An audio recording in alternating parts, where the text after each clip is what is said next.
بسم اللہ الرحمن الرحیم۔ السلام علیکم خواتین و حضرات، آپ کے لیے اس ناول کی نئی قسط لے کر حاضر ہوا ہوں۔ اگر آپ نے چینل کو سبسکرائب نہیں کیا تو کائنڈلی اس کو سبسکرائب کر لیں تاکہ آپ کو آنے والی ویڈیوز کے اپڈیٹ سب سے پہلے مل سکیں۔ شبنم باجی اور کومل کے چلے جانے کے بعد وہ اکیلی رہ گئی۔ دل عجیب انداز میں دھڑک رہا تھا۔ جھکی گردن اٹھا کر دائیں بائیں نظریں گھمائی تو سسرالی خواتین کو اپنی طرف ٹکٹ کی باندھے پایا۔ اللہ جانے میرے بارے میں کیا سوچ رہی ہیں یا پھر ان کی رائے میرے بارے میں کیا ہوگی۔ چند لمحوں بعد باورچی خانے سے مسکراتی نیند نمودار ہوئی اور نرم لہجے میں زیبا کو آگاہ کر کے اسے کمرہ جلوس سے حجرہ عروسی میں لے جانے کے لیے لہنگا اٹھانے میں مدد کرنے لگی۔ معافی چاہتی ہوں زیبا، آپ تو جانتی ہو گھر میں میرے سوا اور کوئی خاتون نہیں ہے تو سارے انتظامات مجھے ہی سنبھالنے پڑ رہے ہیں۔ امید ہے آپ کا برا نہیں لگا ہوگا۔ وہ زیبا کے چہرے کو بغور دیکھتے ہوئے مسکرا کر کہنے لگی، نہیں باجی ایسی کوئی بات نہیں ہے۔ زیبا نے بھی نرم لہجے میں یقین دہانی کروا دی۔ ویسے زیبا آپ بہت پیاری لگ رہی ہو ماشاءاللہ۔ وہ زیبا کو بستر کے بیچوں بیچ بٹھاتے ہوئے ہنوز نرم لہجہ برقرار رکھے ہوئے تھی۔ آپ ادھر ہی بیٹھو، کچھ دیر بعد میں بھائی کو بلواتی ہوں تاکہ آپ لوگوں کی یادگار تصاویر لے سکیں۔ زیبا نے دھڑکتے دل کے ساتھ مسکراتے ہوئے اسبات میں سر ہلایا، گویا وہ دولہے کے لیے مری جا رہی ہو۔ تمام اہل خانہ کی باتیں کانوں میں دوبارہ سے باز گزشت کرنے لگیں۔ گھر اور کالج میں گزرے دھوپ چھاؤں سے لمحات میں کھوئی وہ دروازے پر ہلکی سی کھٹکے پر خود میں سمٹ گئی۔ دل پسلیوں کے بیچ نئے انداز میں دھڑکنے لگا، ٹھنڈے پسینے آنے لگے اور گردن مزید جھکتی چلی گئی۔ کلک کی آواز سے لکڑی کے دروازے کو کنڈی ہوتے سنا تو جی چاہ بول دے، دن دہاڑے کنڈی چڑھانے کی کیوں ضرورت آن پڑی، پر زبان دانتوں تلے دبائی رکھی۔ السلام علیکم، شیرین مردانہ دھیمی آواز کانوں سے ٹکرائی۔ ہے اللہ، اب جواب اونچی آواز میں دوں یا صرف گردن جھٹک دوں؟ خود اعتماد زبیش کے کانوں سے دھواں نکلنے لگا، بڑے بڑے دھاوے یک دم توڑ گئے اور گلا خشک ہونے لگا۔ صرف گردن جھٹکنے پر اکتفا کیا۔ کیسی ہیں آپ؟ نئی گولہ باری پر وہ بوکھلائی۔ جی میں ٹھیک ہوں، پر آپ کنڈی تو کھول دیں۔ آپ کی بہن اور دیگر رشتہ دار کیا سوچیں گے کہ دن دیہڑے ہم لوگ یہاں پر بیٹھے کیا کر رہے ہیں؟ وہ چہرہ اوپر اٹھائے شرمندہ سی درخواست کرنے لگی۔ میرے خیال میں رشتہ داروں کو کھانا مل چکا ہے، لہٰذا انہیں یا ہماری جاسوسی کرنے کے بجائے اپنے گھروں کو لوٹ جانا چاہیے۔ ہے یہ تو ذرا بھی محبتی نہیں ہے۔ ہم تو اپنے رشتہ داروں سے اتنی انسیت رکھتے ہیں، انہیں اپنی خوشیوں میں شریک کرتے ہیں۔ زیبا کے دل میں اپنے رشتہ داروں کی محبت یکدم اود آئی۔ پھر بھی آپ کی بہن نے تصویریں بنانے آنا ہے تو اچھا نہیں لگے گا۔ وہ آخری کوشش کر کے گردن جھکا گئی جبکہ سمیر مسکرایا اور اس کے سامنے بیٹھ گیا۔ آپ کو دوسروں کی پریشانی کیوں ستا رہی ہے کہ آپ کو میرا یہاں پر بیٹھنا اچھا نہیں لگ رہا؟ ارے نہیں، ایسی بات تو ہرگز بھی نہیں ہے۔ وہ ساری باتیں بالائے طاق رکھتے ہوئے اپنے پرانے روایتی انداز میں لوٹ آئی اور قدرے اونچی آواز میں بولی جو کہ اس کی عادت تھی، او اچھا۔ سمیر نے مسکراتے ہوئے ہونٹوں کو گول کیا۔ ہائے ماشاء اللہ، کتنا پیارا مسکراتا ہے بھولا۔ دھڑکنوں نے یکدم واویلا مچایا، ٹک ٹک ٹک۔ ہلکی سی دستک پر وہ نظریں چراتے ہوئے اس کے سحر سے نکلی۔ میں دیکھتا ہوں۔ وہ مسکرا سجائے فوراً دروازے کی طرف بڑھا۔ بھائی ادھر زیبا کے قریب ہو کر جلدی سے بیٹھیں تاکہ آپ دونوں کی تصاویر لے سکوں۔ نند نبیلہ اجلت میں کیمرہ سنگار میز پر رکھتے ہوئے گویا ہوئی اور دروازے کو کنڈی کر دیا۔ ہائے ہائے، یہ لوگ کنڈی چڑھانے کے شوقین ہیں یا بہت زیادہ نجی ہیں؟ وہ سوچ کر رہ گئی۔ ابھی سمیر نے جواب کے لیے منہ کھولا ہی تھا تو نبیلہ دوبارہ ہوا کے گھوڑے پر سوار ہو گئی۔ او بھائی ایک منٹ، میں تو مٹھائی بھول گئی، بس ابھی لائی۔ آپ دونوں نے ایک دوسرے کو کھلانی ہے؟ چلو جی یہ بھی ٹھیک ہے۔ سمیر نے سانس خارج کرتے ہوئے زیبا کو مسکرا کر دیکھا تو وہ تھوڑی جز بز ہوئی۔ یا اللہ، اس کی آنکھوں اور چہرے پر کتنی چمک ہے۔ میں ہزاروں خرچ کر کے بمشکل اس کے مقابلے پر پوری اتری ہوں اور یہ قدرتی طور پر اتنا وجیح شخص ہے۔ ویسے کبھی سوچا نہیں تھا اتنا گورا شوہر ملے گا۔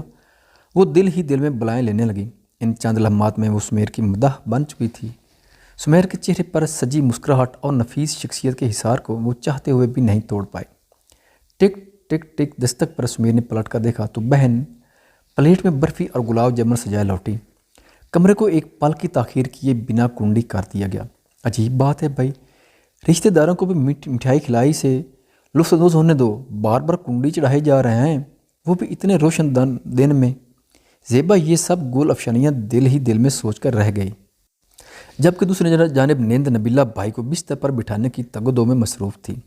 ज़ेबा आपका लहंगा थोड़ा समेट लो ताकि भाई आपसे करीब होकर बैठ जाएं, तस्वीरें बहुत अच्छी आएंगी। नबीला कैमरे के साथ उलझी मसरूफ़ अंदाज में बोली, जबकि सुमेर हुक्म के मुताबिक ज़ेबा के पहलू में जोड़कर बैठ गया। माशाल्लाह दोनों कितने प्यारे लग रहे हैं, दोनों ज़रा मेरी तरफ देखकर मुस्कुराओ। अब इस प्लेट से मिठाई उठाकर एक दूसरे को खिलाओ। खुद एतमाद ज़ेबा के हाथ कांपने लगे। ज़ेबा पहले आप भाई के मुंह की तरफ मिठाई ले जाओ। कैमरे की क्लिक ने यह मंजर कैद कर लिया। भाई अब आप ज़ेबा को खिलाएं। क्लिक क्लिक, कैमरे ने कई एक मंजर कैद कर लिए। ज़ेबा ने शर्म के मारे बर्फ़ी के टुकड़े को थोड़ा सा मुँह में लिया, जो कि बाद में गले से निकलना मुश्किल हो रहा था। नबीला बाजी, हो गया है या कुछ बाकी है? सुमेर ने रुमाल से हाथ साफ़ करते हुए पूछा। भाई मुझे पता है आपको तस्वीर वगैरह लेना पसंद नहीं है, पर वीज़े के लिए ये सब करना अशद ज़रूरी है, क्योंकि वो लोग सबूत मांगते हैं। खैर आप लोग आराम करो, डैड तो अभी मेहमानों के साथ मसरूफ़ हैं और सुबह वलीमे के इंतज़ामात भी करने बाकी हैं। इन लोगों ने तो वलीमे ना करने का बोला था, तो फिर अचानक वलीमा किधर से आ गया? मैं तैयार कैसे होंगी? ज़ेबा को दिल ही दिल में पार्लर की फ़िक्र सताने लगी। ज़ेबा आपको किसी भी चीज़ की ज़रूरत हो तो मुझे बिला झिझक बताना, मैं अभी बावर्ची खाने में बाकी काम निपटा लूँ। ज़ेबा जवाबी मुस्कुरा कर हल्की सी गर्दन झटक कर खामोश रही। चंद लम्हों बाद नींद के जाते ही सुमेर ने कुंडी किया और वास्कर को उतारकर हैंगर पर लटकाया और फिर दोबारा ज़ेबा के सामने आन बैठा। जी, सुमेर ने ज़ेबा की आंखों में झांका। जी, ज़ेबा शर्माते हुए मैंने मनाई। आप बहुत शर्मीली हैं। मुस्कुराहट दबाते हुए सुमेर ने गुफ्तगू का आगाज़ किया। नहीं तो मैं तो बड़ी खुद एतमाद हूँ। ना चाहते हुए ज़ेबा की आवाज़ बुलंद हुई। वैसे अगर आप कहते हैं तो अभी की अभी गाना सुना सकती हूँ। अरे नहीं, मुझे फ़िलहाल गाना तो नहीं सुनना, पर आपसे गुफ्तगू करना ज़रूरी पसंद करूँगा। चलें जैसे आपको मुनासिब लगे। ज़ेबा अपने पुराने जुबान पर लौटने लगी और लहंगे को फैलाकर चौकड़ी मारकर हमतन गोश हुई। आप ज़रा से पीछे होकर बैठें ताकि लहंगे के काम ख़राब ना हो। वो लहंगे की फ़िक्र में उसे दोनों हाथों सीधा करते हुए मसरूफ़ अंदाज में बोली, हाय अल्लाह, आपने तो मुझे बताया ही नहीं कि मैं कैसी लग रही हूँ। वो यकदम याद आने पर ऊंची आवाज़ में जोश से बोली, मम बस ठीक। सुमेर ने पुरसोच अंदाज में ज़ेबा पर नज़रें गाड़े जवाब दिया।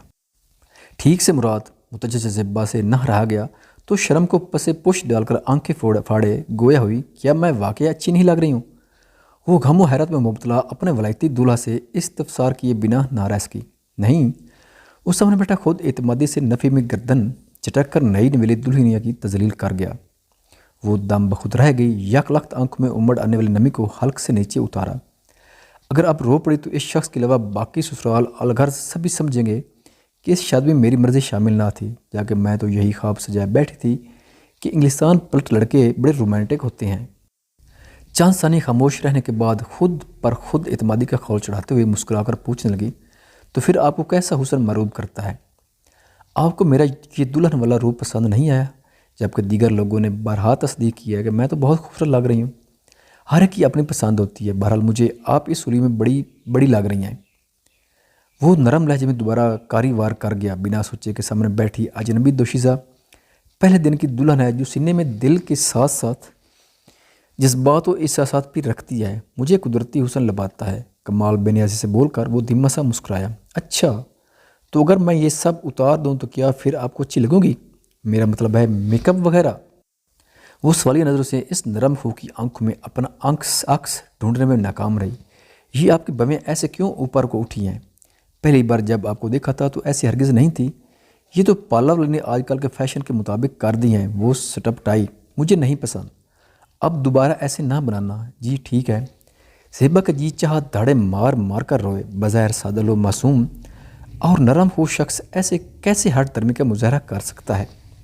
अजीब खुश मिजाज मिला है। चलें, अगर आपको ये पसंद नहीं है तो मैं ये सब अभी उतार लेती हूँ, बल्कि शावर लेकर कपड़े भी बदल देती हूँ। वो बरक रफ्तारी से कानों में पड़े सोने के झुमके यकसुई से उतार कर सिंगार मेज़ की तरफ बढ़ गई और गले में पड़े सोने के बड़ी लड़ियों वाले हार के साथ उलझने लगी। पता नहीं पार्लर वाले ने कैसे बंद किया है, खुलने का नाम ही नहीं ले रहा। वो खुद कलमी करते हुए रो देने को थी